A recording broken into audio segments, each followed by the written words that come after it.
नमस्कार, आपका स्वागत है पीके टाइम्स में।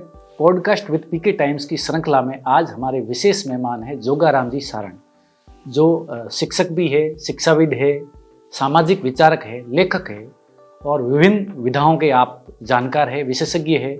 और आपने अभी तक 15-16 किताबें लिखी है और अपने गांव में, घर में इन्होंने किसान पुस्तकालय एवं शोध संस्थान नाम से एक लाइब्रेरी बना रखी है, जिसमें आपने हजारों पुस्तकों का संकलन और संग्रह किया है। तो जोगाराम जी सारण, आज हमारे पॉडकास्ट में आपका बहुत बहुत स्वागत है। धन्यवाद अजय जी, आपका और पीके टाइम्स का आभार। तो आपके बारे में हम विस्तार से, आपने जो किताबें लिखी है उनके बारे में भी जानेंगे, आपने जो पुस्तकालय में किताबों का संग्रह किया उनके बारे में भी जानेंगे। तो पहले मैं आपके परिचय के बारे में, ज़्यादातर लोग बाड़मेर के आपको जानते हैं, लेकिन जो नए लोग हैं, जो पीके टाइम्स के दर्शक है, वो आपसे बारे में जानना चाहेंगे। अपने बचपन के बारे में, अपने व्यक्तित्व के बारे में थोड़ा बताइए। मेरा गांव है गरौल, बाड़मेर मुख्यालय से 25 किलोमीटर दूर है। वहाँ मेरा नाम जोगाराम सारण है। वहीं मैंने पहली से लेकर के जो 10वीं तक की पढ़ाई थी वो मेरे घर के पास ही स्कूल है, सुथारों का तालाब। उस समय 10वीं तक की स्कूल थी, अब वो सीनियर सेकेंडरी हो चुकी है। वहाँ मैंने पहली से लेकर 10वीं तक पढ़ाई की। उसके बाद की पढ़ाई मैंने सीनियर तक हाई स्कूल स्टेशन रोड से की और कॉलेज मैंने पीजी कॉलेज बाड़मेर से किया। हम 3 भाई हैं, 2 बहनें हैं। तो पारिवारिक माहौल कैसा था उस टाइम? शिक्षा के प्रति माता पिता क्या करते थे? नॉर्मल किसान ही थे या? माता पिता नॉर्मल किसान थे। शिक्षा के प्रति मेरे पिताजी और माताजी दोनों ही जागरूक थे। मेरे बड़े भाई साहब है, वो भी MA B.Ed है और अभी सेकंड ग्रेड टीचर है, मेरे साथ ही है वो। और ऐसा कभी नहीं हुआ कि किसी पारिवारिक काम के लिए मैं स्कूल जाने के लिए मना किया हो कि भाई आज मत जाना, आज ये काम कर दो और कल परसों स्कूल चले जाना, ऐसा कभी नहीं। शिक्षा के प्रति अनपढ़ होते भी मेरे पिताजी बहुत जागरूक थे। तो आपकी नौकरी कब लगी? मेरी नौकरी जनवरी 2008 में मेरी पोस्टिंग हुई RPSC से 3rd ग्रेड में। उससे पहले मैं शिक्षा सहयोगी के रूप में मैंने 2003 से 2008 तक काम किया। तो आप टीचर बन गए। उस टाइम कंपटीशन कैसा था? अभी तो बहुत ज़्यादा है 2008 के टाइम। कंपटीशन वर्तमान में इतना तो नहीं था, लेकिन उस समय भी काफ़ी कंपटीशन था। अच्छा। वर्तमान में तो बहुत ज़्यादा बढ़ गया है। उसमें तो आपने तैयारी की उस टाइम? ये कोचिंगों वाला प्रचलन था? कोचिंग वाला प्रचलन उस समय शुरू हो ही रहा था। अच्छा। तो आपने तैयारी बाड़मेर में की या आगे जोधपुर, जयपुर कहीं बाहर गए? बाड़मेर में की। उस समय मैं शिक्षा सहयोगी था, नौखड़ा में देवाराम जाखड़ की डाणी स्कूल थी उसमें। अच्छा। और वहाँ मैंने शिक्षा सहयोगी रहते हुए 3rd ग्रेड की तैयारी की। उसमें RPSC ये 3rd ग्रेड करवाती थी, उसमें मेरा चयन हुआ। ऑल राजस्थान के अंदर 2540 रैंक। तो ये आप नॉर्मल पढ़ाई करके एक सामान्य किसान परिवार से आते हैं, पढ़ाई नॉर्मल करते हुए टीचर बन गए, फिर ये लिखने वाला, लेखक वाला ये शौक कैसे शुरू हुआ? क्योंकि एक शिक्षक होता है, उसको अपनी नौकरी भी करनी पड़ती है, परिवार वगैरह। उसके बाद आपने साथ साथ में 15-16 किताबें लिखी है, तो ये लिखने का शौक कैसे शुरू हुआ? थोड़ा इसके बारे में। सर, इसके अंदर 2-3 फैक्टर मेरे काम आए। एक तो उस समय जो अखबार था ना, वो सुथारों का तालाब जो स्कूल थी वो हमारे घर से नज़दीक है, 300-400 मीटर दूर है। अच्छा। और मेरा जो घर है वो रोड के नज़दीक है। तो स्कूल स्टाफ पढ़ने के लिए जो अखबार मंगाते थे वो डेली मेल आता था। उस समय बाड़मेर से हमारे गांव के लिए शाम को 5 बजे। ये कब की बात है? ये बात है 87-88। अच्छा। तो वो अखबार बस से मैं उतारता, रात को मैं पढ़ता और दूसरे दिन सुबह आज का अखबार स्टाफ तो कल पढ़ता। 4 तारीख अखबार स्टाफ को 5 तारीख को मिलता, मैं 4 तारीख शाम को पढ़ता। तो उससे मेरी समसामयिकी के प्रति और जो नए नए मुद्दे थे, नए विचार थे, उनके प्रति मेरी रुचि पैदा हुई। दूसरी बात ये थी कि जब पढ़ते थे थोड़ी समझ पैदा हुई, तो ये लगा कि सबका इतिहास है, राजाओं महाराजाओं का इतिहास है। तो इतिहास तो हर व्यक्ति का होना चाहिए, हर जाति का होना चाहिए, हर धर्म का होना चाहिए, हर गांव का होना चाहिए। तो सिर्फ राजा महाराजाओं का और बड़े बड़े जो गढ़ और किले हैं उनका इतिहास क्या, आम आदमी का इतिहास क्या नहीं। तो ये उस समय भी मुझे ये लगा कि कहीं न कहीं अपना इतिहास है वो छुपा हुआ है, गांवों का इतिहास, किसानों का इतिहास, वो कहीं न कहीं छुपा हुआ है और उसको खोजा कैसे जाए। इस प्रकार धीरे धीरे करते मेरी जो रुचि है वो पैदा हुई इतिहास। आपने जो बुक्स लिखी उस पर भी आगे आऊँगा। आपने अखबार की बात की कि आप अखबार बहुत पढ़ते थे। आजकल अखबार है वो भी संकट में है, क्योंकि सोशल मीडिया आने के बाद डिजिटल मीडिया का प्रचलन बढ़ा है, इलेक्ट्रॉनिक मीडिया का जोर बढ़ा है। तो ऐसे में जो प्रिंट मीडिया है वो खतरे में, लोग कहीं ना कहीं पढ़ना भी कम कर चुके हैं, तो अखबार है वो बहुत सीमित हो रही है, वो भी डिजिटल मीडिया में प्रवेश करे, तो लिखने का और पढ़ने का शौक है वो धीरे धीरे लोगों का कम हो रहा है, इसके पीछे क्या कारण है? नहीं, अखबार की मैं पहले एक बात बताऊं तो उस समय एक रविवार को आती थी वर्ग पहली, अब तो प्रतिदिन आती वर्ग पहली, प्रतिदिन आती। लेकिन उस समय वर्ग पहली सिर्फ रविवार को आती थी। और उस दिन से लेकर के और आज दिन तक मुझे जब भी अखबार मिलता है मैं वर्ग पहली और एक गणित की आती है वो सुडोकू वो मैं पढ़ता हूँ। मैं अखबार आज भी मंगाता हूँ। मैं तो कभी कभार फोन में पढ़ लेता हूँ, लेकिन बच्चों को कहता हूँ अखबार पढ़ो। जो आनंद हार्ड कॉपी पढ़ने में है अखबार की, वो आनंद डिजिटल कॉपी में नहीं है। इसलिए अखबार की हार्ड कॉपी ही पढ़नी चाहिए। उसे आप वर्ग पहली पढ़ सकते हो, उसे आप सुडोकू पढ़ सकते हो, इससे नॉलेज बढ़ता है। दूसरी बात, ये जो प्रिंट मीडिया संकट में है, आपने जो बात की, तो ये लोगों के पास टाइम है तो सही, लेकिन लोग टाइम देना नहीं चाहते इन चीजों के लिए। नहीं, प्रिंट मीडिया विश्वसनीय ज्यादा है डिजिटल मीडिया से, इलेक्ट्रॉनिक मीडिया से, ये बात तो कोर्ट भी कह चुका है, कई बार साबित हुआ है। बिल्कुल विश्वसनीय है, लेकिन लोगों के पास वो टाइम है नहीं, ऐसा एक हुआ बना दिया है। फिर वो फोन में पढ़ लेते हैं, ठीक है पढ़ लेते हैं, टाइम की कमी नहीं, टाइम कोई कमी नहीं, मैं तो नहीं मानता कमी नहीं। मैं स्कूल की ड्यूटी भी करता हूँ वर्तमान में। घर का जो काम है, जैसे खेती के समय सूड़ करने से लेकर के और हल चलाने से लेकर के और तमाम जो काम है लाटा लेने तक मैं खुद करता हूँ। फिर भी मैं पढ़ने लिखने में, और हमेशा मैं एक दो घंटे किताब पढ़ता हूँ या कोई किताब टाइप करता हूँ। समय कमी है भी नहीं, लेकिन लोग दिन भर फोन पे अंगुलियां चलाते रहते हैं और बात ये करते हैं कि टाइम नहीं। तो आप ज्यादातर लिखते हो वो कंप्यूटर पर टाइप करते हो या ऐसी नॉर्मल डायरी में लिखते हो? नहीं, मैं अभी जब किताब का फाइनल टेस्ट देना होता है ना, पहले तो जहाँ से कोई मटेरियल इकट्ठा करते हैं तो डायरी में लिखता हूँ, लेकिन बाद में फिर सीधा कंप्यूटर पे टाइप करता हूँ। तो आपकी शिक्षक की नौकरी के साथ साथ ये पुस्तकें लिखने वाला, ये आपने कब शुरू किया, थोड़ा इसके बारे में बताइए। इसकी शुरुआत कैसे हुई और आपकी इसमें रुचि क्यों बढ़ी और आपने कब शुरू किया? पहली मेरी किताब आई 2009 में। अच्छा, तब आप 2008 में नौकरी लग चुके थे? हाँ, लेकिन वो किताब मैंने 2006 में शुरू कर दी। अच्छा, लिखनी। बाड़मेर के जाट गौरव नाम से मैंने किताब लिखी थी। उसके अंदर बाड़मेर के शहीद जो डाकुओं से मुकाबला करते हुए शहीद हुए और जो सशस्त्र बलों के अंदर पुलिस से लेकर के बीएसएफ और आर्मी, उनके जो शहीद हुए उनका वर्णन है, सचित्र। और इंटरनेशनल जो खिलाड़ी हैं उनका है, राजनेता है, अफसर आरएएस, आईएएस, आईपीएस, आरपीएस, उनका है। वो मेरी पहली किताब थी। तो उसके अंदर लिखने की रुचि मैंने शुरुआत में 1998 के अंदर मैंने पहली किताब खरीदी, जाटों का इतिहास इस नाम से। तो उसमें मैंने पढ़ा कि इस कौम का भी कोई इतिहास है या कहाँ नहीं है। उसके बाद मैंने ये मन में धारण किया कि बाड़मेर की जो किसान कौम है इसमें भी कुछ न कुछ देखा जाना चाहिए। तो 2006 में मैंने पूरा मनस बना लिया और 2009 के अंदर मैंने वो किताब लिखी, उसका विमोचन 2009 में करवाया। तो आपकी पहली पुस्तक है 2009 में आई, तो उसका विमोचन उस टाइम कैसे हुआ था, कहाँ हुआ, किसने किया, क्या कार्यक्रम था? वो कार्यक्रम था नेहरू नगर के अंदर जो जाट चैरिटेबल ट्रस्ट है उसका उद्घाटन समारोह था। अच्छा, जाट चैरिटेबल ट्रस्ट का 2009 में बना इसका उद्घाटन हुआ? हाँ, तो मैंने उसकी जो कार्यकारिणी थी उससे मैंने निवेदन किया कि मैंने किताब लिखी है और इसका विमोचन इस प्रोग्राम के अंदर करवाया जाए। कार्यकारिणी यस कर दिया। ये हुक्माराम जी साहू और पेमाराम जी कड़वासरा, ये लोग थे कार्यकारिणी में। उन्होंने कहा करवा लो, समाज का काम है। तो उस कार्यक्रम में अंदर हेमाराम जी थे और हरीश जी थे उसमें एमपी, और तगाराम जी कड़वासरा, ये लोग थे, और एक डिप्टी थे सुनील जी नाम था शायद। ये लोग मंच पे। तो आपकी लेखक के तौर पर ये पहली किताब थी? मेरी पहली किताब थी। तो इन लोगों ने, विमोचन करने वाले अतिथियों ने आपका हौसला अफजाई तो किया? उनके साथ, अब देखो इतने बड़े लोगों के साथ एक फोटो आना भी बहुत महत्वपूर्ण बात थी। तो वहाँ मंच पे जाकर के मैंने किताब का विमोचन करा, उनके साथ फोटो आया। और फिर हमारे पड़ोसी गांव के बहुत बड़े आदमी मुकनाराम जी गुरसिया, उप प्रधान भी रहे, लंबे समय तक सरपंच भी रहे, तो वो हमारे रिश्तेदार भी हैं। तो उन्होंने कहा कि मारवाड़ी में कहा सारा था डंको बजा देने, ठोकर ठोक देंगे, बढ़िया काम किए। तो मुझे लगा कि वास्तव में कुछ अच्छा हुआ है, तभी ये लोग अच्छा कह रहे हैं। फिर वो जो कारवां चल पड़ा वो अभी तक ठीक ठाक चल रहा है। तो तब से लेकर अभी तक आपने कुल कितनी किताबें लिखी और आपकी महत्वपूर्ण किताबें कौन कौन सी उनके बारे में भी थोड़ा बताओ। मैंने 16 किताबें लिख दी। पहली किताब वो थी बाड़मेर के जाट गौरव।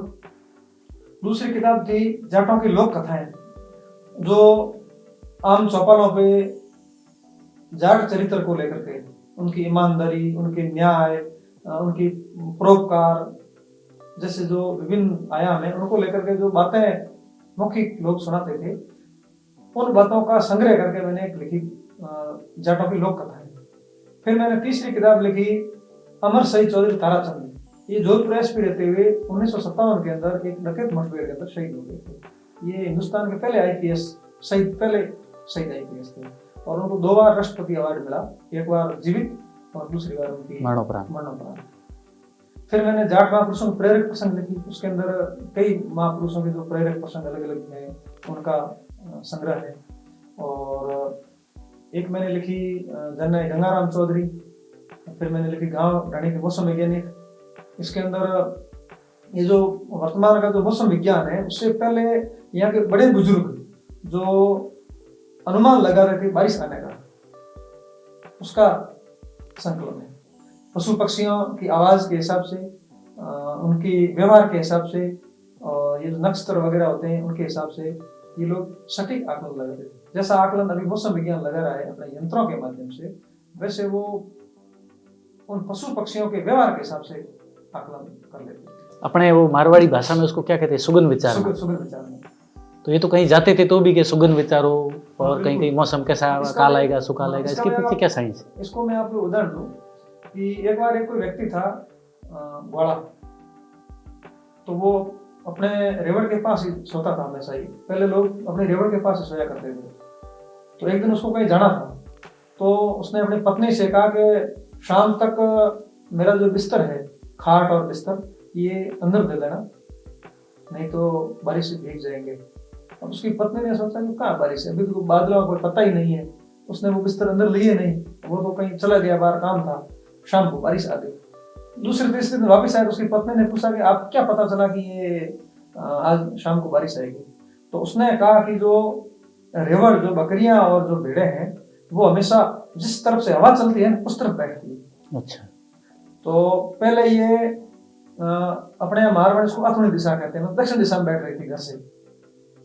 और जैसे ही बारिश आने की संभावना होगी भाई 1-2 दिन में बारिश आएगी, तो ये दिशा चेंज करके, और मारवाड़ी में उसको अगुणा कहते हैं और हिंदी के उसको उत्तर दिशा कहते हैं। इसका कारण एक ये भी हो सकता है क्योंकि तब के लोग वो प्रकृति के अनुकूल जीते थे और प्रकृति से जुड़े हुए थे। अब तो खुद प्रकृति का भी लोग विनाश कर रहे हैं बहुत बड़े स्तर पर। तो जैसे मान लो कि अपने एक मोर है, अपने यहाँ ये नाचता है या बहुत ज़्यादा आवाज़ करता है तो कहते हैं बारिश आएगी, एक मतलब बहुत नॉर्मल ये तो धारणा है। लेकिन आजकल तो क्या है, वो आजकल पहाड़ है, उन पर वो पत्थर निकालते हैं, वहाँ वो बजता है तो भी वो लोग करते हैं। तो कहीं ना कहीं ये प्रकृति के विनाश के साथ ये चीजें भी कम हुई, बिल्कुल कम हो रही है। प्रकृति के विनाश के साथ में ये चीजें कम हो रही है, क्योंकि जो पशु पक्षी है उनको भी जो अंदाजा लगाना वो नहीं लगा पाते, और मानव जो है उनका तो इसके प्रति कोई ज्यादा रुचि भी नहीं है। जैसे अपन जो बेलौना करते हैं ना, उसके अंदर जब छाछ से घी अलग नहीं होता हो, इसका मतलब ये है कि अभी बारिश आने वाली। ऐसे बहुत सारे उदाहरण देकर के और मैंने इस किताब के अंदर एक और भी कहावत है, उसके बारे में शायद आप जानते होंगे क्योंकि आपने इस तरीके की किताबें बहुत लिखी है। छाछ के ऊपर जब वो मक्खन ऊपर आता है तो आधा तैरता अंदर और आधा नीचे। तो लोग कहते हैं मक्खन अभी डूबा नहीं है, पहले कहते थे लोग पूरा तैरता था, फिर थोड़ा थोड़ा करते अब थोड़ा सा तैरता है। इसके पीछे क्या कुछ साइंस है या ऐसे ही? जहाँ तक मुझे जानकारी है इसके पीछे साइंस तो है ही, क्योंकि जैसे कोई भी चीज होती है ना, आप पानी के अंदर या किसी तरल के अंदर किसी चीज को डुबाओगे तो वो जितना उसका भार होगा ना, उससे ज्यादा भारी होगी तो डूब जाएगी। जितना पानी या जितना तरल पदार्थ हटाएगी उससे उसका भार कम है तो वो तैरती है। इसका मतलब ये सच्चाई कम होने या मतलब कलयुग आ रहा है, इससे इसका ज्यादा कोई संबंध नहीं? मुझे नहीं लगता। अच्छा, तो आपकी किताब मेरे पास वैसे है और इसके पीछे आपका परिचय लिखा हुआ है। उसमें तमाम जो आपने किताबें लिखी है उनका इसमें इसके बारे में लिखा हुआ, मैं अलग अलग उनके बारे में बात करूंगा। तो आपकी ज़्यादातर जो किताबें हैं वो किसान वर्ग और जाट समाज से जुड़ी हुई है। तो एक लेखक और शिक्षाविद होने के नाते आपने केवल इन्हीं सब्जेक्ट को क्यों चुना? मैंने इसलिए इस सब्जेक्ट को चुना कि जाटों पे या किसानों के इतिहास पे पहले साहित्य बहुत कम था। साहित्य हमेशा राज के नजदीक रहने वाले लोगों ने लिखा और राज के अंदर थे उन्हीं का लिखा गया। तो मुझे इस बात की कमी महसूस हो रही थी कि ईमानदार, परोपकार, न्यायी, बहादुर इस कौम का इतिहास भी होना चाहिए। कहावतों के अंदर और मौखिक तो ऐसी खूब बातें सुनी थी, लेकिन अब जैसे तेजा जी की बात करें, महाराजा सूरजमल की बात करें, महाराजा ज्वार सिंह की बात करें, कर्माबाई की बात करें, बिगल जी की बात करें, बहुत सारे ऐसे किरदार हैं जिन्होंने हटके काम किया, लेकिन उनका लिखित में इतिहास नहीं था। नहीं होने का कारण यह था कि एक समय ऐसा आया कि जो किसान वर्ग था, जाट वर्ग था, उसका पढ़ाई से नाता टूट गया, और जो पढ़ा लिखा नहीं होता है उसका इतिहास लिख नहीं पाते हैं। तो मुझे लगा कि जो ये वैक्यूम है जाटों के, किसानों के इतिहास से संबंधित, तो उसको कुछ भरने का प्रयास करें, इसलिए मैंने इस चरित्र को सोचा। आपने जाटों से जुड़ी काफ़ी किताबें लिखी, तो आपको क्या लगता है जो जाट समाज है, जैसे बहुत सारे सती समाज या कहे जाते हैं, तो उनमें जाट समाज में ऐसा क्या अलग है, क्या विशिष्ट है जो वो बाकी समाजों से थोड़ा सा अलग है? अलग का मतलब ये भेदभाव की बात नहीं है, मतलब उसमें ऐसे क्या गुण हैं जन्मजात या स्वाभाविक तौर पर जो उसमें बहुत अच्छे गुण हैं, या जिनके ऊपर आपने इतनी किताबें लिखी, तो आपको जाट समाज को एक सदस्य के तौर पे, या कोई भी आदमी जाट है तो उसके अंदर क्या खासियत होनी चाहिए, क्या खासियत होती है, उसके बारे में थोड़ा सा आप बताइए। एक कवि ने कहा है, जाट समो इन जगत में मने दूजो नहीं आवे दाय, बे आस करे नहीं और री खरी कमाई खाए, महादेव कयो मुखे थे पेहो धर्मरी बाट, दत्त बाटो दूना बदो जड़ी संजीवन जा। मतलब कवि कहता है कि जाट जैसा दूसरा व्यक्ति मुझे इस दुनिया के अंदर कोई पसंद नहीं है। क्यों? उसका कारण भी दूसरी लाइन बता रहा है, जाट समो इन जगत में मने दूजो नहीं आवे दाय, बे आस करे नहीं और री खरी कमाई का। वो किसी से आशा नहीं रखते हैं, मांगने की आशा नहीं रखते हैं, वो देने का काम करते हैं। वो खरी कमाई है, मेहनत कमाई खाने का प्रयास करते हैं। दूसरे दोहे के अंदर कवि ने कहा है कि महादेव कहो मुखे थे पेहो धर्म री बात। धर्म का मतलब आप न्याय से चलो, आप ईमानदारी से चलो, आप परोपकार करो, जो ये गुण है इन पे चलो। दत्त बांटो दूना बदो, आप जितना दान दोगे ना उतनी आपकी वृद्धि है, आपकी धन की वृद्धि, आपकी माया की वृद्धि, आप हर तरीके से आपकी है वो दुगनी वृद्धि। तो इसलिए ये जाटों की सबसे हटके खासियत। तो आपको क्या लगता है, ऐसे गांव है जहाँ पर जाट बाहुल्य है, मान लो 100 घर है, उसमें 80 घर जाट के हैं, बाकी 20 घर दूसरी जातियों के, तो जाट ज्यादा होने के अपनी संख्या बल के फायदा उठाते हुए बाकी समाजों का शोषण नहीं करते सबके साथ। मुझे तो ऐसा कोई उदाहरण नहीं मिला कि जाटों ने किसी जाति के नाम पे, किसी धर्म के नाम पे, किसी क्षेत्र के नाम पे, किसी वर्ग के नाम पे कोई किसी का शोषण किया हो। मेरे सामने ऐसा कोई उदाहरण नहीं है। इसके पीछे क्या कारण है? क्योंकि ज्यादातर ऐसा कहा जाता है कि जिस क्षेत्र में जिस जाति का या जिस धर्म का बाहुल्य होता है तो बाकी वाले खुद को असुरक्षित महसूस करते हैं, तो जाट बाहुल्य में बाकी वाले असुरक्षित महसूस नहीं करते, इसके पीछे क्या कारण है? इसलिए बाकी वाले असुरक्षित महसूस नहीं करते कि जाट किसी का शोषण करते ही नहीं, वो हमेशा देने का प्रयास करते हैं। हमेशा पीढ़ियों से जाटों ने दिया है, लोगों को लिया कुछ नहीं है। सबको अपना भाई, जिनकी संख्या कम है लोगों की जिस जाति की, उसको अपना छोटे भाई का मान सम्मान दे करके और अपने साथ रखने का हमेशा प्रयास किया है, करते आ रहे हैं। तो कहीं ना कहीं ये जब से राजनीति शुरू हुई है, वोट बैंक वगैरह ये सब चीज़ें शुरू हुई है, उसके बाद कहीं ना कहीं इस चीज़ में कमी आई है, क्योंकि समाजों के आधार पर भी अभी आजकल वोटों का ध्रुवीकरण होता है और इससे ऐसी विचारधारा खूब बढ़ रही है, तो इससे इसका फर्क पड़ा है। हालांकि राजनीति मेरा कोई विषय नहीं है और न इसमें मैं कोई लंबी बात करना चाहूंगा, लेकिन ये कुछ लोगों का बनाया हुआ हो सकता है। बाकी जाटों ने किसी को वोट के लिए या किसी भी तरीके से मुझे नहीं लगता कि परेशान किया। आपकी किताबों के बारे में बात कर लेते हैं। आपकी एक किताब है जन नायक गंगाराम जी चौधरी, जो बाड़मेर की राजनीति के चाणक्य कहे जाते हैं और 7 बार MLA रहे, जिला प्रमुख रहे, बहुत सारे अलग अलग पदों पर रहे। चौधरी रामदास जी के वो बेटे थे, जो वो खुद भी विधायक रहे थे। तो गंगाराम जी के जीवन के बारे में जो आजकल की पीढ़ी है, जिसको जैन जी कहते हैं, या जो नई युवा पीढ़ी है, वो बहुत कम जानती है, क्योंकि उनका शायद 2014 में निधन हुआ, तो और वो राजनीति में निष्क्रिय हो गए थे 2010 के बाद में। 2003 से 8 तक उनका विधायक के रूप में लास्ट कार्यकाल था। तो गंगाराम जी के जीवन के बारे में आप थोड़ा सा, उनकी कैसी राजनीति करने की स्टाइल थी, कैसा उनका व्यक्तित्व था, उनकी क्या खासियत थी, उनके बारे में थोड़ा सा बताइए। गंगाराम जी बहुत मृदुभाषी और बोलते थे तो उसी सब्जेक्ट में बोलते थे जिस सब्जेक्ट पे उनको बोलना चाहिए था, जैसा मौका होता था उसी पे विचार रखते। नंबर 1। नंबर 2, उन्होंने हमेशा दल बदलने के पीछे उनका कारण यह था कि अपन राज में रहेंगे तो आम पब्लिक का काम होगा। अब एक जगह बैठ गंगाराम जी को राजनीति का मौसम वैज्ञानिक कहा जा सकता है। बिल्कुल बिल्कुल कहा जा सकता है। तो वो लोगों का काम करवाने के लिए, तो अपना राज में रहेंगे तो काम होगा, विपक्ष में रहेंगे तो काम हो नहीं पाएगा। तो वो कहते थे कि भाई जब जनतंत्र है और इसके अंदर लोगों के काम करवाने हैं, लोग अपने को प्रतिनिधि चुन रहे हैं, लोगों का काम होने चाहिए और काम राज में रहेंगे तो होगा। इसलिए वो हमेशा राज के साथ रहने का प्रयास करते थे और लोगों ने भी गंगाराम जी को खूब मान सम्मान दिया। जहां से भी खड़े हुए, जिस पार्टी से हुए, हमेशा उनको सिर माथे रखा और जनप्रतिनिधि प्रधान से लेकर के और प्रमुख और विधायक बनाया। मंत्री भी बने, 3 बार मंत्री भी रहे राजस्थान सरकार के अंदर। ज्यादातर वो राजस्व मंत्री रहे, हेमाराम जी भी राजस्व मंत्री रहे, हरी जी भी राजस्व मंत्री। तो राजस्व मंत्री का पद बाड़मेर को ज्यादा मिलता है, इसका क्या कहना है? उसके पीछे कहानी एक तो वो किसान है, तो किसानों को जानकारी है कि भाई राजस्व से संबंधित क्या समस्याएं होती है, उनका सुलटारा कैसे कर सकते हैं।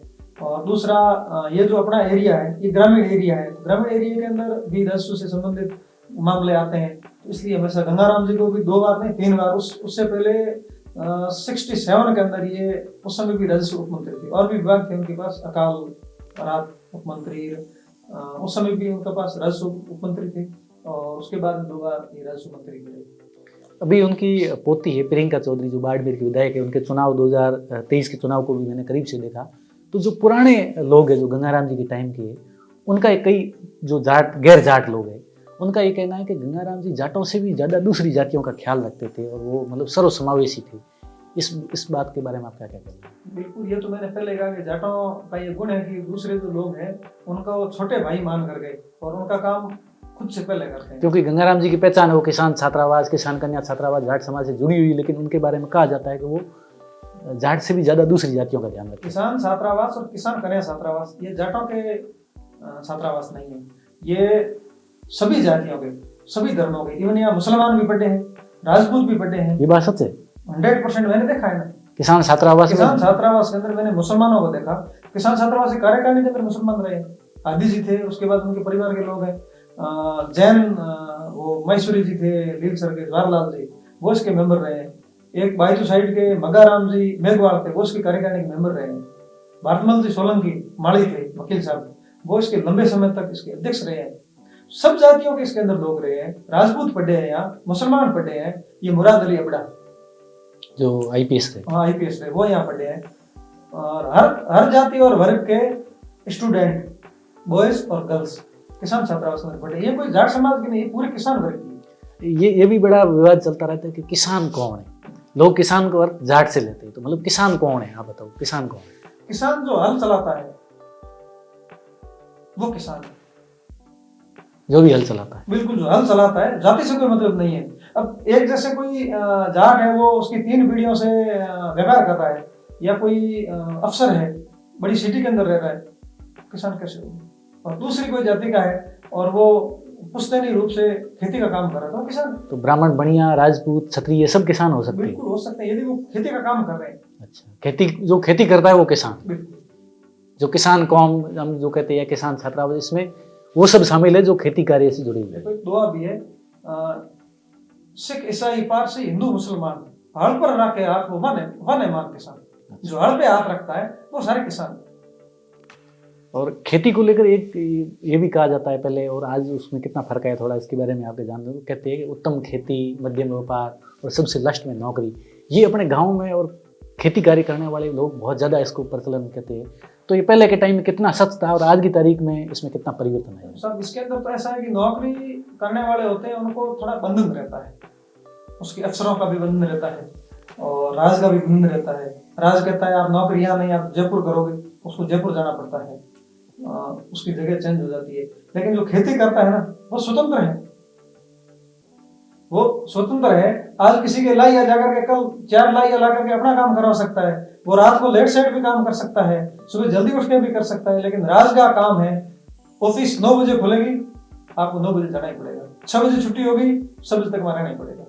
तो इसलिए नौकरी में थोड़ा बंधन है, इसलिए कहा जाता है, बाकी नौकरी भी अच्छी होती है। दूसरा ये भी कारण है कि खेती के काम में बाकी घर वाले लोग सब साथ में रहते हैं, मिलजुल कर बातें करते रहते हैं, थोड़ा सामूहिकता का। बाकी लोग भी हाथ बंटा दे, लेकिन नौकरी है तो जिसकी नौकरी है वही कर सकता है, यही कर सकता है, बाकी वाले उसकी मदद नहीं कर सकते। खेती के काम में जैसे एक परिवार का मुखिया है तो बाकी कोई खाना बना रहा है वो भी थोड़ा हाथ बटा देता है, बच्चे भी थोड़ा।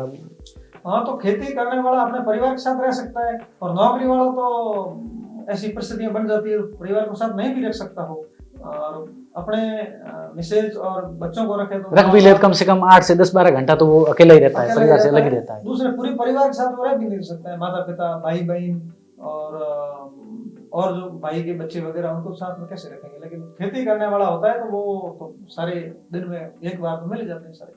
लेकिन एक ये भी कारण है कि कहीं ना कहीं आजकल खेती है वो घाटे का सौदा बनती जा रही है, लोगों के फैशन से बाहर हो रही है। जो किसानों के बेटे वो भी कहीं ना कहीं खेत छोड़ रही है, खेत बेच रही है, खेती के काम को बहुत कम कर रही है। इसके पीछे क्या कारण है? खेती के अंदर लोगों की जितनी इच्छा है थी उतनी इनकम नहीं हो रही है, और कई बंदे हैं उनके अंदर बहुत ज्यादा इनकम है, तो लोग अपनी इनकम देखते हैं और जो अपना जो स्टैंडर्ड है उसको बढ़ाना चाह रहे हैं। तो खेती के अंदर वो स्टैंडर्ड रख नहीं सकते, क्योंकि खेती की जो लागत है उस उतना भी खेती के अंदर मिल नहीं पा रहा है वर्तमान के अंदर। पहले तो यही काम था कि खेती करो, पशुपालन करो, दूसरा कोई काम धंधा था नहीं तब करते थे। लेकिन अब वर्तमान के अंदर उतनी इनकम नहीं है किसानों को जितनी होनी चाहिए, और वो अपना स्टैंडर्ड मेंटेन कर सके उतनी आय के है नहीं किसान। कुछ आजकल पढ़े लिखे लोग भी खेती करके बहुत अच्छा कमा रहे हैं, तो कुछ तकनीकी नवाचार या ऐसा करके खेती में भी अच्छा किया जा सकता है। हाँ, बिल्कुल किया जा सकता है, लेकिन यदि आप पेस्टिसाइड डाल रहे हो, बहुत सारे कृत्रिम जो खाद है वो डाल रहे हो, तो आप अपने स्वास्थ्य के साथ खिलवाड़ कर रहे हो। और जनरली ये जो पशुओं की खाद है वो आप डालोगे तो उतना इनकम हो नहीं पाती, क्योंकि अपने यहाँ खेत थोड़े बहुत रेतीली टाइप के हैं, ज्यादा खाद चाहिए, उतनी खाद पशुओं से हो नहीं पाती। यार आप पेस्टिसाइड कृत्रिम खाद डालोगे तो आप जहर का सेवन करोगे। कुछ ये भी कारण है कि पहले के टाइम में खेत वो भी बड़ी मात्रा में हुआ करते थे, लेकिन अब जैसे जैसे जनसंख्या बढ़ रही है तो खेतों का आकार है वो भी छोटा हो रहा है, तो मतलब कहीं ना कहीं फुल टाइम खेती के ऊपर परिवार जी नहीं सकता। नहीं जी सकता है, फुल टाइम परिवार खेती भी जी नहीं सकता है। बाकी लोगों की थोड़ी रुचि भी कम हुई है। जैसे अब कोई मजदूर है, वो गांव से बाढ़ में रहता है तो डेली 800 रुपये कमठे पे ले जाता है, डेली 800 रुपये जेब के अंदर डाल के ले जाता है। लेकिन खेती है, ये तो जुआ है, वो भी जाए बरसात टाइम पे हो जाए, ना भी हो, बरसात जब पक गई है तो उसको वर्षा खराब भी हो सकती है, होने के बाद में भी अकाल पड़ सकता है। और वर्तमान के अंदर तो यहाँ दो जो बातें हैं वो खेती को बहुत नष्ट कर रहे हैं। एक तो ये जो नील गाय है इसको रोज कहते हैं, और एक सुअर, ये किसानों को बहुत परेशान कर रहे हैं। इस पे यदि सरकार कुछ कर पाए तो किसानों का जीना थोड़ा ठीक हो जाएगा। सूअर वाली समस्या ये बहुत टाइम से चल रही है। सूअर किसानों के खेत को इतना नुकसान कर रही है, किसान खून के आंसू रो रहे हैं, लेकिन ये कहीं ना कहीं पता नहीं क्यों मतलब ये राजनीति में या फिर ये इतना बड़ा मुद्दा बढ़ नहीं पाता है। जितना मतलब गाँव में किसान इससे परेशान है, इतना बड़ा मुद्दा मैंने इसको कहीं भी जयपुर में, दिल्ली में या फिर नेताओं के बीच में इसका कभी देखा नहीं, अधिकारियों के बीच। अब ये अधिकारियों के सीधे टच का मामला तो है नहीं, नेताओं के भी सीधे टच का है नहीं, इसमें तो जो आम किसान है वो परेशान है। खेती मती रहा तो ये देख के नहीं छोड़। आज से 15 साल पहले मैं देखता था, जहाँ तक बाड़मेर सिटी की मैं बात करूँ या छोटे छोटे कस्बे जैसे चौटन हो गया, शिव हो गया, भाईतू हो गया, भाईतू खैर छोटा है, बलोत्रा हो गया, ऐसे कस्बे या बड़े छोटे छोटे शहर या बड़े शहर है, उनके अंदर आप गलियों में, दुकानों में, मार्केट पे जाओ तो सूरों की भरमार होती थी। अब वो शहर में कहीं देखने को नहीं मिल रही, वो सब गाँव में चले गए। शहर में खाने को कुछ नहीं मिलता है, गाँव के अंदर खाने को खूब मिल जाता तो है। पहले शहर में क्या करते, उनको गाँव में लेके कौन गए?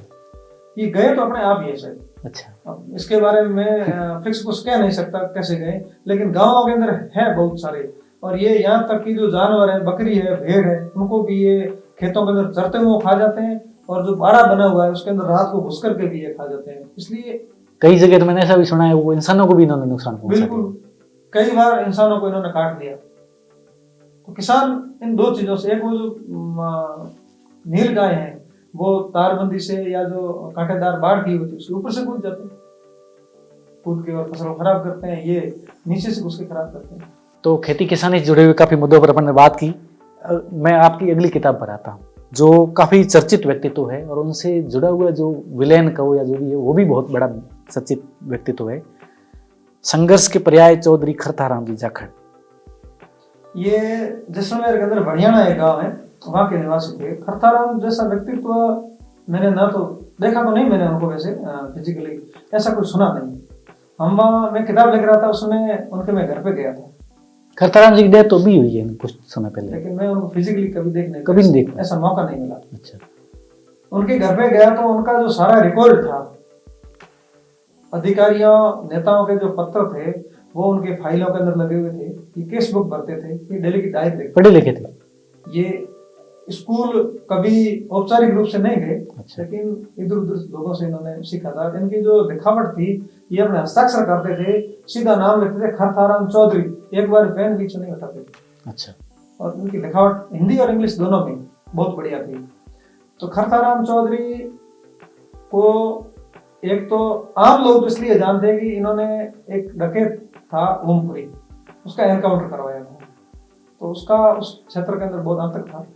और दूसरा, इन्होंने किसानों का जो मुकदमे थे वो फलोदी, उनका पहले मुंसिफ कोर्ट फलोदी लगता था, फलोदी के मुंसिफ कोर्ट से लेकर के और राजस्थान का भारत का जो सर्वोच्च न्यायालय है वहां तक कदम लड़ा, और लास्ट 1992 के अंदर वो फैसला आया सर्वोच्च न्यायालय से। अनपढ़ आदमी होते हुए इन्होंने किसानों के लिए जो लाग बाग ली जाती थी उस समय, उसके विरुद्ध इन्होंने ये मुकदमा लड़ा सर्वोच्च न्यायालय तक। ये मतलब एक अचंभे वाली बात है। दूसरा, इन्होंने शिक्षा के महत्व को समझते हुए उस समय मतलब आजादी के वर्षों के अंदर इन्होंने हरियाणा के अंदर स्कूल खुलवाई, पांचवीं से 8वीं, 8वीं से 10वीं और 12वीं तक। 1960 के दशक के अंदर उस स्कूल के अंदर तीनों संकाय थे, तीनों ये समझो चारों संकाय थे, वाणिज्य, कला, विज्ञान और एक टंकण आता था। अब तो सारा काम कंप्यूटर पे होता है, पहले वो टंकण मशीनें होती थी, वो भी इन्होंने वहां करवाई। उन्होंने वहां किसान छात्रावास की स्थापना की, बढ़िया नाम। बढ़िया नाम। ये बातें कहने में और सुनने में छोटी लगती है, किसान छात्रावास बना दी हुई क्या है, स्कूल खुला दी हुई है। अब तो स्कूल एक नेता के पास जाओ, थोड़ी रिक्वेस्ट और खुल जाती है। उस समय स्कूलें खोदनी या लोगों से चंदा लेकर के और छात्रावास बनाना बहुत मुश्किल काम है, तेल से ग्वार निकालने जैसा काम है, तेल में ग्वार होता नहीं, इसलिए कहावत है। एक मुझे कितने रुपए मुझे पता नहीं, ये खरताराम जी की एक रसीद कोई सोशल मीडिया पर पिछले साल वायरल हुई थी कि ये उस टाइम में इतने कम पैसों का कितना ज्यादा बड़ा महत्व था। मैंने उनकी रसीद बुकें देखी, वहाँ 25-25 पैसे और 50-50 पैसे की रसीदें थी। उस टाइम में 25 पैसे का भी कितना महत्व रहा होगा, बहुत ज्यादा महत्व था। पैसे लोगों के पास थे नहीं, तो ये लोग जैसे बाड़मेर के अंदर रामदास जी की बात करें, हरियाणा के अंदर खरताराम जी की बात करें, तो ये लोगों से गवार, मोट और बाजरी ये लाते थे, 2 किला, 4 किला, 10 किला, जितनी भी तू दे सकता उतनी दो, वो बेच करके और फिर बच्चों के लिए वो छात्रावास बनाते थे। तो बहुत मेहनत की उन लोगों ने। इनकी लोगों में क्रेडिबिलिटी भी कितनी रही होगी, लोग अपना मतलब पैसे नहीं होते धान तक इनको देते थे, भाई ये इस धान का या पैसे का अच्छा उपयोग करेंगे आगे। यहाँ तक कि ये लोगों से बच्चे मांगते थे, लोग पढ़ा देते थे बच्चों को, हम क्या करेंगे पढ़ा के। उस समय स्थिति ये थी कि एक बेटा खेती करेगा, एक बेटा ये भेड़ बकरियां चराएगा, तीसरा बेटा ऊंट चराएगा। पानी बहुत दूर दूर होता था, तो परिवार का एक व्यक्ति तो पानी लाने में रहता था सारा दिन, इसलिए लोगों को जरूरत थी मैन पावर की, इसलिए लोग पढ़ने बच्चों को भेजते नहीं थे। ये रिक्वेस्ट करके, ये कोई नहीं भेजता तो उसको जबरदस्ती ले जा करके और बच्चों को इन्होंने पढ़ाया। तो आज पढ़ाई की जो स्थिति है वो देख ही रहे हैं। मैं खरताराम जी पे वापस आऊंगा, लेकिन बीच में मेरे को एक बात याद आ गई। आपने रामदास जी की बीच में बात की, जो किसान छात्रावास ये बनी, इसकी जो स्थापना हुई, उससे पहले लोग कहते थे यहाँ 2-4 कमरे थे।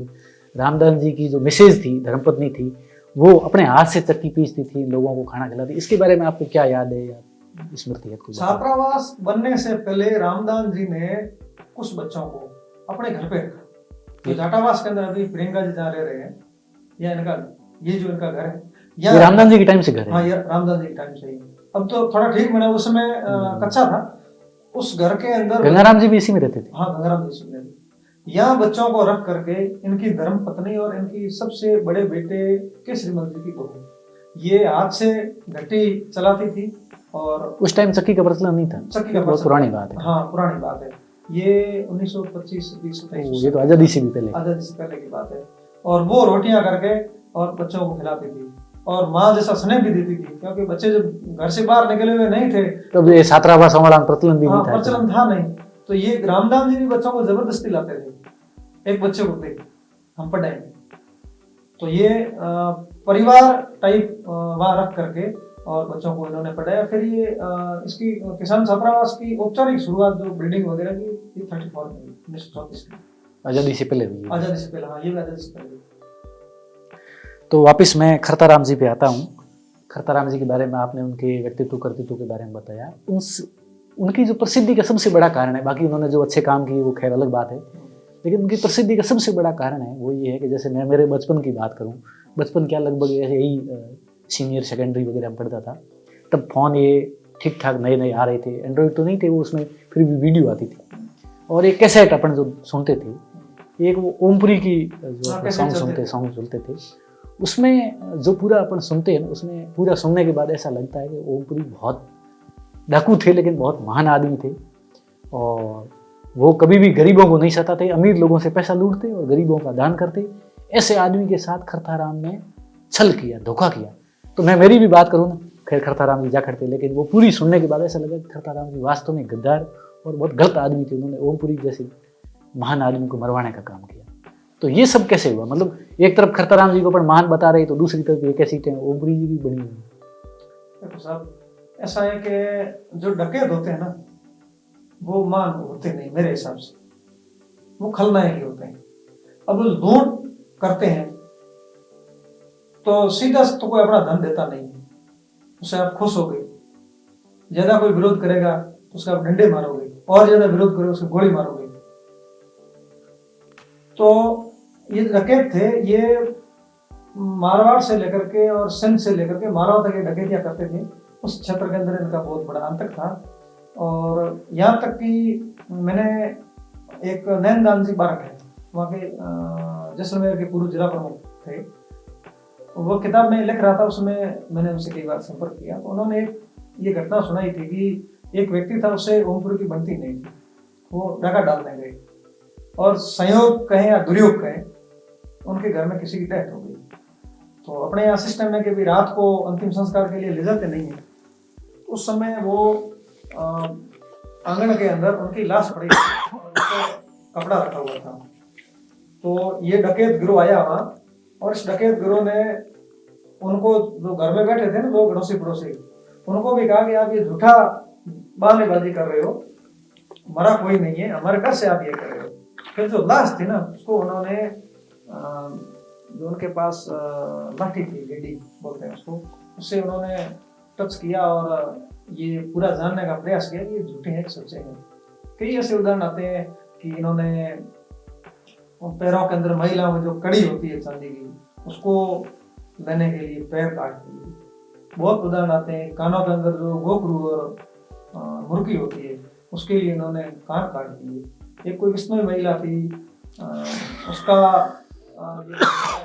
क्या बोलते हैं, खिणी, उसको उसके लिए उन्होंने उसका नाक काट दिया। तो ये डकैत, हाँ हो सकता है किसी की मदद कर दी होगी, वो अलग चीज है, लेकिन जब लूट मार करने वाले होते हैं वो सीधा कोई ऑफर तो करता नहीं कि मेरे धन पड़े। तो ये पुराने जो डकैत ओमपुरी जैसे थे, क्या इनको आजकल के तस्करों से देख सकते हैं? जो तस्कर आजकल होते हैं वो भी ऐसा 2 नंबर का खूब पैसा कमाते हैं और फिर बाद में थोड़ा बहुत कहीं भी जाते समाज सेवा के नाम पर पैसा डाल देते, ताकि लोग उनको एक उनकी वो अच्छी छवि बनी रहे कि भाई समाज में ये समाज सेवी भी है। अब देखो, तस्कर है ना, वो और वो एक जैसे ही है। हालांकि तस्कर डायरेक्ट किसी का बुरा, डायरेक्ट किसी का बुरा नहीं करते हैं, आपसे गैरमार भले कर ले, लेकिन आम व्यक्ति जब तक अपने घर में बैठा रहता है उससे ये परेशान मेरे हिसाब से नहीं करते होंगे। बाकी इनसे भी कोई पंगा लेता है तो ये भी छोड़ते नहीं है घर। तो अब फिर अब देखो, लोगों की जो वर्तमान में मानसिकता है ना, वो सिर्फ पैसे पे हो गई है। पैसा जिसके पास है उसका मान सम्मान है, तो फिर मान सम्मान के लिए उधर से अवैध कमाई लेकर के और इधर कहीं डोनेशन दे देते हैं, फिर उनकी मान सम्मान हो जाता है। या फिर उनके जो ये सोने की चेनें गलों के अंदर, हाथ के अंदर वो कड़ा वगैरह, हाँ लॉकेट वगैरह, तो ये लोग उनसे बहुत ज्यादा प्रभावित होते हैं। तो आपने ओमपुरी और खरताराम जी, उनके बारे में खरताराम जी किताब लिखी, तो आपने काफ़ी इसके बारे में रिसर्च भी किया होगा, आप फील्ड में भी गए। तो ये ओमपुरी को मरवाने में जो खरताराम जी ने भूमिका निभाई, तो एक नॉर्मली मुखबिर और समाज सेवी के तौर पे निभाई, या ये आपस में कोई ठीक ठाक इनकी दोस्ती थी, परिचय था, इस तरीके से करवाई? आपको क्या लगता है? देखो, खरताराम जी किसानों को जागृत करने का काम करते थे, शिक्षा का काम करते थे, और व्यक्ति जब शिक्षित हो जाता है तो अन्याय का विरोध करता है। तो ओमपुरी और इनके उनके तो पीछे ये मतलब ओमपुरी की हत्या होती है या उनकी ये मुखबरी वगैरह होती है, उससे पहले भी खरताराम जी और ओमपुरी का आपस में टकराव हुआ होगा ना? हाँ टकराव हुआ है। तो ये खरताराम जी चलाते थे उचित मूल्य की दुकान, अच्छा, कंट्रोल की दुकान। कंट्रोल की दुकान। ये उस समय शुरू शुरू हुई थी। ये पहला जो गोदारा है भाई हरियाणा के, उनके घर के पास ही चलाते थे। तो वो लोग आए थे वहां से गुड़ और ये गेहूं वगैरह लेने के लिए। उन्होंने कहा पैसे देंगे नहीं। खरताराम जी ने कहा पैसे दोगे नहीं, तो ये तो सार्वजनिक है, लोगों का नहीं, दूंगा नहीं। तो 10 दिन तक ध्यान रखना देता है नहीं देता है। फिर वो उनके मारने के लिए आए, लेकिन उस दिन संयोग से वो वहां थे नहीं, इसलिए बच गए। और फिर ये ज्यादा जब अत्याचार लोगों पे करना इन्होंने शुरू किया, तो खरताराम जी ने सोचा कि कैसे ही करके किसानों को बचाना तो हो गई, कोई आगे आएगा ही ना, कोई आगे नहीं आएगा तो किसान अनपढ़ है बेचारे, तो इनका क्या किया जाए।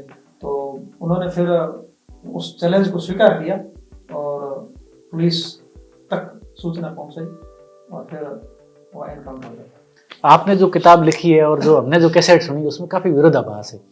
उसके अंदर कहते हैं ये इतने इतने महान है, उन्होंने ये कर दिया, इसको मार दिया, इसको मार दिया, और डिप्टी से इतने इतनी राउंड की गोलियां चली, पुलिस से एक तरफ पुलिस का पूरा जाब्ता था और दूसरी तरफ ओमपुरी अकेले थे, उन्होंने लोहा ले लिया, और खूब उसमें महिमा मन्नत होता है। दूसरी तरफ खरताराम को खरथियो वगैरह ऐसा करके ऐसा होता है सर। तो ये सॉन्ग पुलिस जब कहीं भी किसी भी अपराधी से मुठभेड़ में जाती है ना, उसके सामने दो बातें होती है। एक खुद को सुरक्षित रखना और सामने वाले को पकड़ में ना है उसको मारना। लेकिन जो अपराधी किस्म के लोग होते हैं उनको तो फिर मरना ही है। तो उनको ये तो है नहीं कि मैं सुरक्षित रहूं नहीं रहूं। पुलिस वाला को सुरक्षित रहना, उनके पास दो जिम्मेदारियां होती है। सामने वाले को पकड़ में नहीं आता तो मारो, और खुद सुरक्षित रहो। बिल्कुल। तो अब कैसेट के अंदर तो गाने वाले गा रहे हैं, डिप्टी को भी मारा, उसको भी मारा, बाकी वहाँ आप हकीकत में क्या हुआ? हकीकत वहाँ पुलिस का कोई नुकसान नहीं हुआ। अच्छा, कोई किसी भी पुलिस के किसी भी व्यक्ति को गोली नहीं लगी। अच्छा। जबकि ओमपुरी का एक ऊंट और ओमपुरी दोनों मारे गए। उसका एक साथ में उसका भतीजा था लालपुरी, वो अंधेरे का फायदा उठा के निकल गया और ओमपुरी मारा गया। तो ओमपुरी ऐसा भी कई जगह लोग लिखते हैं कि ओमपुरी उसके बाद में सिंध पाकिस्तान भाग गए, यहाँ रहे नहीं। वो लालपुरी का कहते हैं। अच्छा, लालपुरी, हाँ, ओमपुरी की खैर डेथ हो गई। ओमपुरी की डेथ हो गई और लालपुरी शायद भाग गए, तो यहाँ नहीं रहे वो। एक इनसे ओमपुरी से जुड़ी हुई एक और भी किस्सा है जो आप शायद जानते होंगे। कहते हैं कि सांकड़ा गांव के रहने वाले थे ओमपुरी, लालपुरी। तो सांकड़ा गांव का ये कोई कुआं है, वहाँ का कोई भी पानी पीता है तो पूरे गांव में बहुत डाकू हुए, और उसके ऊपर कुएं के ऊपर आज की तारीख पुलिस थाना लगा हुआ है, उसको कुएं को सील कर दिया। तो क्या ऐसा हो सकता है? अब देखो ये किंवदंती है, अब ऐसा होना तो नहीं चाहिए। पानी से क्या ही पानी से तो होना नहीं चाहिए। किंवदंती जरूर मैंने भी सुनी है कि सांकड़ा के अंदर एक साकड़िया कुआं है, उसका जो भी ऐसे पानी पीने से नहीं होता है, उसके भी पीछे ये घुटी घुटी पिलाते होंगे जन्म के टाइम वगैरह। हाँ, उसमें भी घुटी ऐसे पिलाते हैं कि जब गर्भ ठहरता है ना, उस समय किसी मटकी के अंदर या कोई भी इसकी मिट्टी के बर्तन के अंदर उसको पानी से भर के और जंगल के अंदर रख देते हैं। उस पानी में जितने भी जीव जंतु पानी पीते हैं 9 माह के अंदर, अच्छा, जितने भी जीव जंतु छोटे से लेकर मोटे तक, फिर उसके अंदर जो पानी बचता है वो पानी उस बच्चे को पिलाते हैं, तो उससे फर्क पड़ता होगा। उससे अब देखो इसका कोई वैज्ञानिक कारण मुझे नजर आया नहीं। दूसरा एक बात, ये अच्छी बात चल गई, तो मुझे एक आप लोक मान्यता के और किंवदंतियों के भी काफी जानकार है, आपने इससे रिलेटेड किताबें भी लिखी है। तो ये जो किसी भी बच्चे का आजकल जन्म होता है, किसी के बच्चे का जन्म हो, तो एक होता है कि उसको घुट्टी पिलाना, मतलब जन्म होते ही उसको घुट्टी पिलाते हैं। तो ऐसा कहते हैं कि किसी बच्चे का जन्म हुआ है, वो आगे बड़ा होगा तो उसके माँ बाप से भी ज्यादा वो घुट्टी पिलाने वाले गुण उसमें आ जाते हैं। इसमें कितनी सच्चाई है, और ये घुट्टी क्या क्या वैज्ञानिक कारण तो मेरे आईडी से है नहीं, लेकिन फिर भी मन में ये रहता है कि अच्छे व्यक्ति ने, महिला हो या पुरुष कोई भी हो, उसने घुट्टी पिलाई अच्छा होगा। मतलब ये बाकी वैज्ञानिक कारण मुझे नहीं लगता। तो इस घुट्टी में क्या होता है, ऐसा कैसे पिलाते हैं? घुट्टी तो पहला जैसे खाना भी तो किसी बच्चे को कम खिलाते हैं, तो जन्म होते ही सबसे पहले उसको घुट्टी पिलाते हैं। तो लोगों की ये मान्यता है, लेकिन वैज्ञानिक कारण मुझे तो कोई लगा नहीं। लेकिन अच्छे व्यक्ति से पिलाएंगे तो ये बच्चा भी अच्छा होगा। कहीं ना कहीं वो बाद में एक अच्छी स्मृति भी बन जाती है। हाँ, इस व्यक्ति ने, अमुक व्यक्ति ने इसको घुट्टी पिलाई, स्मृति तो रहती है। बाकी जैसे किसी व्यक्ति विशेष के घुट्टी पिलाने से कोई बच्चा अच्छा हो, तो गांव का जो सबसे अच्छा व्यक्ति है सारे उसको उसी से पिला दें, सारे अच्छे हो जाएंगे। बिल्कुल, ये भी एक कारण। तो आगे और बात करते हैं। आपने काफ़ी सारी किताबें लिखी है, इसमें है गांव ढाणी के मौसम वैज्ञानिक। थोड़ी बहुत अपन पहले इस पर बात की भी थी, लेकिन थोड़ा इसके बारे में और थोड़ा अच्छे से बताइए कि गांव ढाणी में जो नॉर्मल किसान अनपढ़ लोग होते हैं वो मौसम के वैज्ञानिक कैसे होते हैं? देखो, इसका मैंने 2 उदाहरण आपको पहले बताए। एक तो वो रेवड़ वाला बताया, और गांव के जो लोग हैं, आज तो मौसम विज्ञान के अंदर बहुत सारे यंत्र आ गए आधुनिक, उनसे मौसम विज्ञान कहता है कि भाई इस एरिया के अंदर इस समय वर्षा होगी। लेकिन पहले के समय में जब ये इस प्रकार के यंत्र नहीं थे, मौसम विज्ञान इतना एडवांस नहीं था, तो उस समय ये पशु और पक्षियों का जो व्यवहार था, उस व्यवहार को देख करके ये किसान पता लगाते थे कि भाई बरसात कब आएगी, कैसे और जमाना कैसा आएगा, उस व्यवहार को देख करके, पशु और पक्षियों के व्यवहार को देख करके। जैसे अब एक चिड़िया है, वो एक बहुत सुंदर घोंसला बनाती है, उसके बारे में ये मान्यता है कि ये जमीन से जितना ऊंचा बनाएगी उतनी ऊंची बाजरी गिरेगी। तो उस पक्षी को लगता होगा कि नीचे बनाऊंगी तो हो सकता है कि पानी ज्यादा आने से मेरे बच्चे डूब न जाए, इसलिए वो ऊंचा बनाती है। तो उसको पहले से ही जो एहसास रहता है। हाँ, एहसास रहता है, जो हवाएं वगैरह चलती है उस हिसाब से उसको एहसास रहता है। तो आगे और बात करेंगे। आपने 15-16 किताबें लिखी है, लेकिन आपने अपने घर में गरल गांव में एक किसान पुस्तकालय शोध संस्थान नाम से लाइब्रेरी बनाई है, उसमें हजारों पुस्तकों का संकलन किया है, संग्रह किया है। तो ये आइडिया कैसे आया और उसमें किस तरीके की किताबें हैं, इसके आगे क्या विजन है, इसको लेकर उसके अंदर जाट इतिहास से संबंधित है, बाड़मेर के इतिहास से संबंधित भी है, राजस्थानी साहित्य है, और जोधपुर, बीकानेर, जैसलमेर, जालोर इनके इतिहास से संबंधित भी है, और बाकी जनरली कुछ पॉलिटिकल साइंस की भी है बुक्स। तो ये किताबें संकलन करने का या संग्रह करने का, ऐसा पुस्तकालय बनाने का आइडिया कैसे आया दिमाग में? देखो, शुरुआत के अंदर ये लगभग 98 या 97 की बात होगी। ये जो अहिंसा चौराया है स्टेशन पे, रेलवे स्टेशन के सामने, उसके पास, उससे थोड़ा आगे जो बीएसएनएल का ऑफिस है, उस बीएसएनएल के ऑफिस के पास में एक बुजुर्ग व्यक्ति एक दिन बैठे थे, नीचे चद्दर बिछा करके किताब रखी हुई, गांधी टोपी लगी हुई। मैंने उनसे पूछा, जाट इतिहास में कोई पुस्तक है? तो हाँ, उन्होंने किताब दी। किताब का नाम था क्षत्रियों का इतिहास भाग 1। तो मैंने कहा ये तो जाटों की कहानी है, शीर्षक तो आप उसको देखो। मैंने अंदर से देखा, उसके अंदर पूरा जाट इतिहास है। वो मैंने पहली किताब खरीदी 97 की बात। उसके बाद में 98 के अंदर राजस्थान के अंदर ओबीसी आरक्षण लंबा चला, जिसके अंदर जाट, बिश्नोई, कायम खानी और ये सिंधी मुसलमान वगैरह, इनको ओबीसी में शामिल करने के लिए उस समय जयपुर और जोधपुर के अंदर कई रैलियां हुई। तो उसमें पढ़ता था कॉलेज के अंदर, मैं उन रैलियों में गया, वहां भी मुझे किताबें मिली। एक किसान छात्रावास के ऊपर उस समय एक रूम था जिसके अंदर सोनाराम के जाट रहते थे। सोनाराम के जाट के पास से मैंने एक किताब ली। उससे मुझे लगा कि जाट इतिहास में भी किताबें हैं तो सही। फिर मैंने इनको इकट्ठी करना शुरू की। उसके बाद में मुझे मैं एक जाट समाज पत्रिका निकलती आगरा से, एक जाट बंधु निकलता है, वो पत्र है, वो भी आगरा से निकलता है। 2-3 और एक हम जाट है जयपुर से निकलता था, बंद हो गया। तो वो मैं अखबार मंगाता, वो मैगजीन्स मंगाता था। उसके अंदर मुझे जहाँ भी पता चलता था कि भाई अमुक जगह पे कोई बुक है, तो उस समय फोन वगैरह तो थे नहीं, मोबाइल वगैरह तो बाद की बात है, तो मैं उसको 15 पैसे में वो पोस्ट कार्ड आता, वो पोस्ट कार्ड डालता और वहां से मैं मंगाता। तो इस प्रकार मैंने धीरे धीरे करके अभी मेरे वर्तमान के अंदर 1300-1350 पुस्तकें हैं उसके अंदर। तो ये ज्यादातर सब आपकी खरीदी हुई है या इधर गिफ्ट में वगैरह ऐसे भी इधर उधर मिलती रहती है? 95% खरीदी हुई है। अच्छा, खुद भी बाकी कोई हो सकता है किसी लेखक ने उपहार में दे दी हो, पर अधिकतर खरीदी हुई। बाकी मेरे पास जाट इतिहास से, जाट समाज से संबंधित कई पत्र पत्रिकाएं निकलती है, उनके बहुत सारे हैं। 1985 की पीढ़ी अंक पड़े, एक जाट समाज पत्रिका आगरा से निकलती है, उसके 1985 के अंक पड़े हैं। बहुत सारी पत्र पत्रिकाएं, जाट गरिमा है, जाट बंधु है, सूरज सुजान है, जाट लहर चंडीगढ़ से निकलती है, और जाट परिवेश नागौर में लाडनू से निकलती है, और जाट एक्सप्रेस, और हम जाट हैं, एक जाट सेवक पहले निकलती थी जयपुर से, उसके भी बहुत सारे अंक हैं।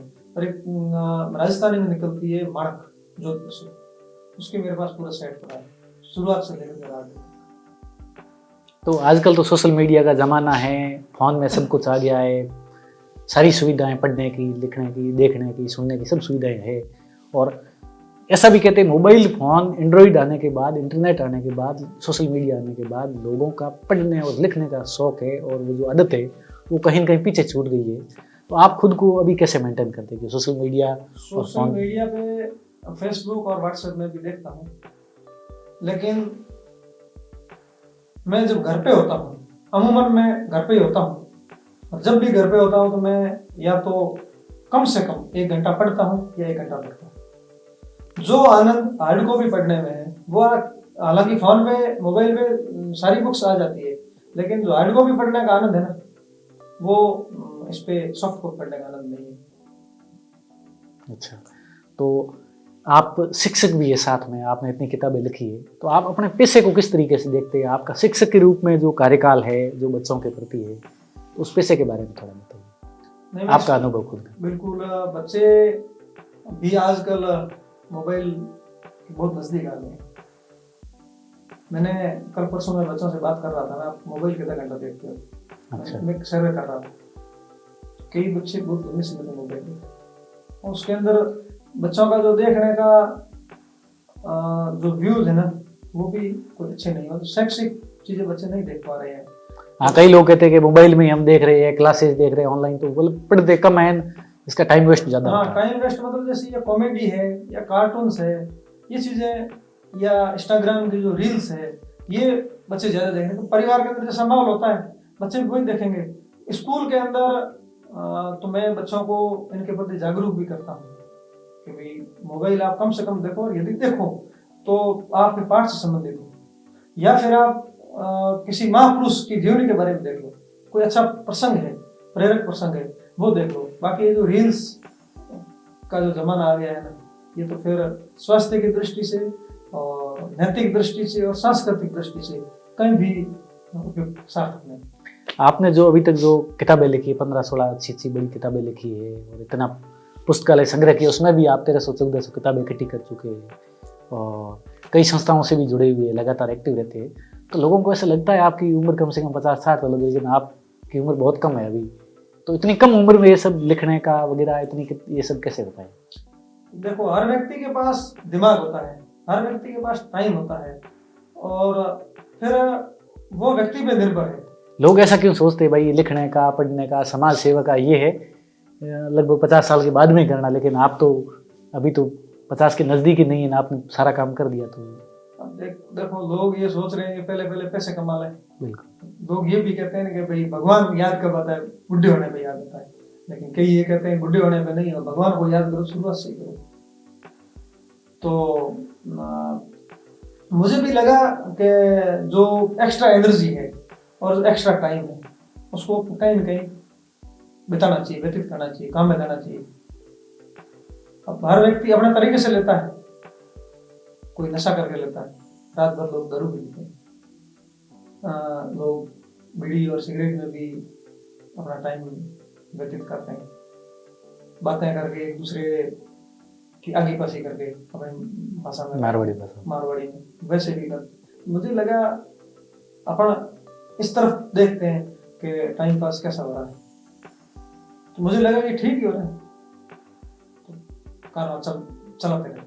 एक मुझे ऐसा क्यों लगता है कि जो लोग बहुत ज़्यादा मेहनती, ईमानदार और अपने काम के प्रति समर्पित होते हैं ना, वो ज़्यादा मतलब या तो इतने वैचारिक रूप से इतने मजबूत हो जाते हैं कि उनके ये आदत में ही सादगी ये आ जाता है, या फिर वो इतने मतलब गरीब रह जाते हैं, उनको मतलब पैसे प्रति मोह कम हो जाता है। इसके पीछे क्या कारण है? सब पैसा और ज्ञान। नहीं, मैंने ऐसा बहुत सारा देखा है, कई आईपीएस टाइप के लोगों को, आईएएस लेवल के लोगों को देखा कि बहुत ज़्यादा ईमानदार थे, तो एक सामान्य से मकान में रह रहे हैं, बहुत सादगी से नॉर्मल सस्ती गाड़ी में चल रहे हैं, पैदल भी चल रहे हैं, लेकिन जबकि एक छोटी सी नौकरी में भी महत्वाकांक्षी और थोड़ा स्मार्ट टाइप का आदमी होता है, वो बहुत पैसा वाला हो जाता है। तो पैसे और ज्ञान दोनों एक जगह रहते नहीं, ये भी एक कारण है। हाँ, लक्ष्मी और सरस्वती कि ज़्यादा बढ़ती नहीं है। हाँ, ज़्यादा बढ़ती नहीं है। दोनों में से आप एक चीज़ को रख पाओगे। पैसे से ज़्यादा मोह है तो आप सरस्वती आपके नज़दीक नहीं आएगी, और आप सरस्वती की तरफ बढ़ोगे तो लक्ष्मी नज़दीक नहीं आएगी। अब फैसला आपको करना है कि आपको सरस्वती अच्छी लग रही है, लक्ष्मी अच्छी लग रही है। आजकल लोगों का लक्ष्मी के प्रति झुकाव ज़्यादा है। देखो, आज का टाइम भी यही कह रहा है कि आप लक्ष्मी को नजदीक रखो, उससे आप अच्छे दिखोगे, स्मार्ट दिखोगे। तो आपके पास पैसे होंगे तो आप वो आधुनिक चीजें खरीद पाओगे जिससे आप स्मार्ट दिख रहे हो। आपका रहन सहन अच्छा हो जाएगा, अच्छी गाड़ी हो जाएगी और अच्छा आपके पास फोन आ जाएगा, और आप ज्ञान की तरफ बढ़ोगे तो आपको सिर्फ ज्ञान ज्ञान ही मिलेगा, आप अच्छे दिखोगे नहीं। तो ये जोगाराम जी सारण थे। आप लेखक है, विचारक है और बहुत कम उम्र में, क्योंकि अभी आप केवल 45 साल के और आप 16 किताबें लिख चुके हैं और हजारों पुस्तकों का आप संग्रह कर चुके हैं, संकलन कर चुके हैं। अलग अलग विधाओं के आप काफ़ी जानकार है। आप शिक्षक भी है, किसान भी है। आपके सबके बारे में आपने बहुत विस्तार से और बहुत अच्छे तरीके से बात की। तो हमारी पीके टाइम्स की इस पॉडकास्ट क्लब में हमारी कोशिश रहती है कि हम ऐसे लोगों को लाएं जो बहुत अच्छा बोल सकते, क्योंकि कारण नहीं है कि जो अच्छे लोग वक्ता होते हैं या अच्छी विधाओं के जानकार होते हैं केवल राजधानी या बड़े शहरों में रहते हैं। हमारे बाड़मेर में भी ऐसी प्रतिभाओं की, ऐसे महान लोगों की, अपने क्षेत्र के एक्सपर्ट लोगों की कोई कमी नहीं है। तो आपको ये हमारा पॉडकास्ट कैसा लगा ज़रूर कमेंट करके बताइए। और आपको भी ऐसे आपके किसी को जानते हैं जो बहुत अपने क्षेत्र के जानकार है या जिनको यहाँ पॉडकास्ट बुलाना चाहिए, तो आप कमेंट करके बता सकते हैं। जोगाराम जी, आज के पॉडकास्ट में आने के लिए, अपना समय निकालने के लिए, विचार व्यक्त करने के लिए बहुत बहुत धन्यवाद। बिल्कुल साहब, अजय जी आपका और पीके टाइम्स दोनों का धन्यवाद कि मुझे इस उपयुक्त समझा और मुझे यहाँ बुलाया। तो आप पीके टाइम्स के दर्शकों के लिए या अपनी ओर से कोई संदेश देना चाहे दे सकते हैं। पीके टाइम्स के दर्शकों को मैं संदेश देना चाहता हूँ कि अच्छा चैनल है और इसमें जो भी बातें आती है उनको आपको सुनना चाहिए ताकि आपके ज्ञान में भी वृद्धि। बहुत बहुत धन्यवाद। धन्यवाद।